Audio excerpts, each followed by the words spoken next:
Jampuijala social development society এবং Tripura state নদুয়া south zonal committee north east India ইমারত এ সারিয়া এবং নদওয়াতুত তামিরের যৌথ উদ্যোগে আগরতলাস্থিত বাংলাদেশ দূতাবাসের সরকারি হাই কমিশনে ডেপুটেশন প্রদান করা হয়। বাংলাদেশের সংখ্যালঘুদের সুরক্ষার দাবিতে বাংলাদেশের সংখ্যালঘুদের ওপর আক্রমণের নিন্দা জানিয়ে এই দুটি সংগঠন মঙ্গলবার বাংলাদেশ সহকারী হাই কমিশনের মাধ্যমে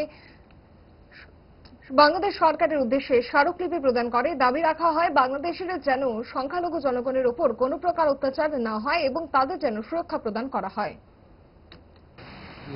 সহকারী হাই কমিশনে আসার মূল উদ্দেশ্য হলো আমরা নর্থ ইস্ট ইন্ডিয়া ইমারত শরিয়া এবং নদওয়াতুত তামির ত্রিপুরা সাউথ জোনাল কমিটির তরফ থেকে বাংলাদেশের সংখ্যালঘুদের উপর আক্রমণের প্রতিবাদে এবং নিন্দা জানিয়ে পাশাপাশি যাদের উপর আক্রমণ করা হচ্ছে অবিলম্বে যাতে আক্রমণ বন্ধ করে ওখানে শান্তির পরিবেশ একটা স্থাপন করে আমরা হাই কমিশনারের মাধ্যমে সহকারী কমিশনারের মাধ্যমে বাংলাদেশ সরকারের কাছে আমরা এই বার্তা দিতে চাই এবং বাংলাদেশের যারা সংখ্যাগুরু মানুষজন আছেন ওনাদের কাছে আমাদের আবেদন, আমরাও এই দেশের সংখ্যালঘু, আমরা হিন্দু মুসলিম পাহাড়ি বাঙালি মিলেমিশে আমরা বসবাস করছি।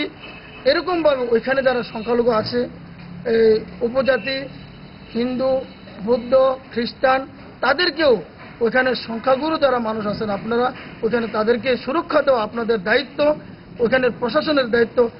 মূলত এই বিষয় নিয়ে আজকে আমাদের সহকারী হাইকমিশনের কাছে ডেপুটেশন।